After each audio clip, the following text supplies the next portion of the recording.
The problem is right now is what made qualified plans great in 1981 when they were created. The environment has changed a lot. So what made them great is now like the opposite of that. We are in an extremely low tax rate environment. We are in an extremely low interest rate environment, and taxes have nowhere to go but up and interest rates have nowhere to go but up. Hey everybody, it's Chris with Life 180, and today I want to talk to you about retirement planning versus cash flow planning. Now, if you've watched a lot of my content before, you know that I talk a lot about what I call the great failed financial experiment. And what I mean by that is, we've been living in this environment since the early 1980s, ultimately when Reagan was president. And if you don't know this, I mean, most people right now spend most of their time and energy when it comes to the retirement planning to putting money inside of a 401k, an IRA, any kind of qualified plan. And the idea behind qualified plans was actually really, really good when they were first created. Because if you think about it, when Reagan came in, we were coming out of the Carter era, and we were dealing with a tax environment that was quite high, right? And so throughout the 80s and the 90s, taxes continually dropped. Interest rates were really high in 1981. I mean, we're talking 18, 19, 20% for a mortgage, right? So they were really high. So we were having this declining interest rate environment, which, as taxes went down, as the interest rates went down, the whole economy lifted up with it. So the idea of, hey, I could put money into a 401k and get a delayed, not have to pay taxes today and pay taxes in a later environment where they're most likely going to be, the tax rate environment is going to be lower. That was a very appealing concept. The problem is right now is what made qualified plans great in 1981 when they were created. The environment has changed a lot. So what made them great is now like the opposite of that. We are in an extremely low tax rate environment. We are in an extremely low interest rate environment, and taxes have nowhere to go but up and interest rates have nowhere to go but up. And so therefore, qualified plans are actually what I call the greatest financial experiment. And the reason is, I mean, I give you a little background there, but the reason is more than just what I just explained. It really comes down, the way I say it is like, here's the deal. Robert Kiyosaki always says that savers are losers, right? In his book, Rich Dad, Poor Dad, which if you have not read that book yet, I absolutely recommend everybody go out and get that, because he talks about a lot of the concepts that I'm gonna be talking about in this video. Because remember, I talk a lot about the importance of cash flow planning. And the title of this video is Retirement Planning versus Cash Flow Planning. And when we talk about retirement planning, we have to think about, if Robert Kiyosaki says savers are losers, the question is, why are savers losers? And my answer to that is because, a mentor of mine a long time ago told me that, Chris, listen, the human brain will never put 100% of effort into anything that it's not 100% certain it will succeed at. So think about that. The human brain will never put 100% of effort into anything that it does not believe with 100% certainty it will succeed in. So now let's walk through a scenario. I just want to kind of talk through a scenario of kind of a fictitious couple, whether let's say they're married, let's say they have kids, it doesn't really matter, but let's say they're making $150,000 a year. Now, the popular, I guess, school of thought is, go to school, get a job, start saving in a 401k, qualified plans, whatever, save 10% of your income and go from there. So with that logic, this couple would be going down the path with $150,000 a year. They would be saving $15,000 a year. So if you're saving $15,000 a year, what does that mean? That means their lifestyle is $135,000 a year, right? Because now 15,000 taken off 150 is 135. So they're living with their taxes, expenses, mortgage, lifestyle, bills, utilities, food, all that stuff, vacations, whatever it is, off that 135. That has to be able to be, that is the number for their lifestyle, because that 15,000 that they're saving, that's delayed gratification, right? They're taking that out of their lifestyle. And if you look around right now, 95% of the people in this country, literally 95% of the people in this country, and if you haven't watched it, I have a Life 180 pyramid talk that kind of goes through this financial structure stuff. You should go watch it. But the bottom line is 95% of people in this country are reaching retirement without enough money to maintain their standard of living, or are in horrible shape and are not on track or even close to on track to be able to retire with enough money to maintain their standard of living. And I don't know about you, but the people I know and the people I hang out with, especially me and my wife, do not want to have to take a step backwards when we get to retirement. So the question is, how much longer are you going to have to work, right? How much more time are you going to have to work? How much more are you going to have to save to get there? How much more are you going to have to delay gratification today? And the reality is, what happens is people just simply don't believe they're going to be successful, right? If we don't believe we're going to be successful, we're never going to put the 100% of effort into it, right? And so that's what's going on in the world today. We are living in this environment where nobody believes they're going to be successful. And here's why. Like, let's look at the numbers. You may not be able to have articulated this beforehand, but there's a reason nobody is saving. Like, most people are not even saving the 10%. And I used to be really critical about this, but the reality is it's just human nature, because if you don't believe you're going to be successful in retirement, then why not just say, heck with it. I'm just going to enjoy life while I can, because that's what humans are doing. And here's the reasons. I'm going to give you the math now as to why I call this the failed financial experiment. Because when you look at all the variables that come into the equation for this couple, accounting for taxes and inflation and all these things, it's no wonder they have no shot, right? So $135,000 a year of income. Did you know that if you haven't heard of the 4% rule,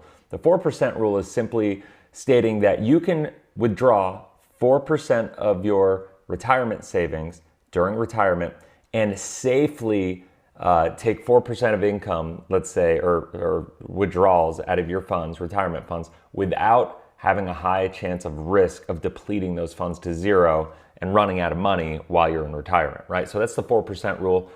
You can look up Monte Carlo simulations. There's all sorts of different ways to do this, but the 4% rule is the widely renowned kind of mainstream school of thought way that people in traditional financial planning, retirement savings, are planning for retirement and making retirement plans and cash flow plans in retirement. And so when you take the 4% rule, that couple earning $135,000 needs $3,375,000 in retirement in today's dollars to be able to retire, right? $3,375,000. But here's the problem. If they're 30 now and they want to retire at 65 and they're saving $15,000 a year, most people are going to look at that and be like, oh my gosh, like I don't see that, like I don't see the odds. They're not like getting enough progress every year, because like if I save $15,000 this year and then I look at where I am and where I need to be, I still look at that and I go, holy cow, like this is a big gap. I don't know how I'm going to overcome this gap. And then if you go 3, 4, 5, 6, 7 years into it and you still only have $200,000 and you need 3.375 million, and then we have a financial correction like 2008 or like the one I think is coming, right? Now your 200,000 goes down to 125 or 150. You feel even more disheartened. So now your uncertainty goes up, and so your commitment goes down, right? And that's what's going on in the world. So you kind of go, well, why not just buy the boat today? Why not just take the vacation today? Why not just enjoy life? That's what's going on in the world. But here it gets worse, because this doesn't even take inflation into account, because that's today's dollars. Remember, in 1980s, in let's say 1985, 25, 30 years ago, we're talking about a situation where, or I guess 35 years ago, we're talking about a scenario where in 1985, $135,000 went a lot further than it does today, right? That's what inflation does. The Federal Reserve always says right now that their target number for inflation is 2, but they're not very good at keeping it at that. Right now, inflation is over 6% this year. Let's say it's a 2.5% long-term average. Did you know that if inflation goes up at a 2.5% average, that couple that needs 3.375 million because they want $135,000 of income, they're going to need $320,000 a year of income in retirement to maintain their standard of living based on inflation, because that $320,000 is only going to buy them what $135,000 will buy them today in 35 years. That's the scary part. Think about it. $50,000 in 1985 would buy you roughly what $135,000 buys you today. Go back, look it up, do the math. And I think if you're old enough, you'll look at that and go, that makes sense. Well, the numbers just compound. It seems pretty drastic, 320 to 135. but it's still on the scale of relativity. Things are compounding, and compounding works against us when it comes to inflation. And it's just the reality of the scenario that we're looking at. So if you need $320,000 a year of income to maintain your standard of living, that means you need $8 million in an account during retirement. So I cannot think of many 30-year-old couples that are making $150,000 that with any sense of confidence would be able to reach $8 million of retirement planning when they hit 65 to be able to have a good financial plan. And this is why I say that the financial retirement system is busted, because it's not set up for people to succeed. It doesn't have transparency. There's no clear goals. The factors in the economy and economics of personal finance that actually impact your success are not really taught to you. People are lying to you, telling you that it's a buy and hold and just ride it out and whatever. And this is another reason that I'm not going to get on this tangent because I have a lot of videos of this. It's another reason that I don't like Index Universal Life and I do like whole life insurance, is because Index Universal Life is an investment alternative, is how it's sold as. Now, I have a lot of videos on why I don't even think it's a good investment alternative, but let's just say it was. You're still dealing with that same conversation of needing to get to those same numbers and having that long-term uncertain game, and it becomes a kind of an element of scarcity rolls into the equation, whether we like to or whether we want it to or not, right? And so what I want to encourage you to think about is like, okay, if that's why people are failing, and if that's what's going on in the world of personal finance, what is the way out of this? Now, traditional retirement planning is failing people. If that's the case, what do you need to do to actually have control of your life, to be able to reach your financial goals, to be able to hit financial freedom, and whatever that means to you? And I guess let's define that a little bit. Like, what is financial freedom? To me, the reason people are looking to try to retire is they want to be free, right? We're trying to save up, we're delaying gratification today, and we're playing this long game of hoping one day we're going to have a pile of money big enough to be able to stop working, have freedom, and maintain our standard of living for the rest of our life and enjoy and be with our family and all that stuff. That's how most people kind of measure freedom. But the problem is, I look at that and I go, okay, if you can't define, if you don't know exactly what you need to do to be successful, if you can't define exactly what financial freedom is to you and what you're looking to accomplish, you're never going to get there, right? Like you're never going to be successful because you have this moving target and you can't plan for a moving target, right? You need to have that target lasered in on, and you need to set a plan and you need to go after it. And that plan needs to be achievable. And this is why I love cash flow planning. So let's back it out. Let's go back to this 30-year-old couple that's earning $130,000 or $150,000 and their lifestyle is $135,000. So I'm going to say that couple needs $12,000 a month of income. That's their income. That's what they need. So let's talk about financial freedom. Financial freedom is just simply saying they need $12,000 a month of income and they're free. Now, if we're thinking about how much money we need to save to get there, that's a problem, right? Because it's going to be challenging. But if we're talking about how do we buy cash flow assets to be able to get there, if I tell you need to save $8 million to be able to be financially free, and you're starting at $100,000 or less, which is most people in this country, that's a gap that you're probably not going to believe you can accomplish successfully. And remember, the human brain is never going to give 100% of effort into anything they don't believe with 100% certainty they'll be successful at, right? But if I were to tell you, hey, let's come up with a strategy that buys cash flow assets for you, that gets you to $12,000 a month in passive income, right? That's the goal. And if we start thinking about cash flow investing rather than traditional retirement planning, it comes with a lot of benefits. Now, I'm not going to get all those benefits into it, but I want to talk about it in the context because there's all sorts of benefits with taxes and other elements that we'll get into and I'll cover and the team will cover in later videos.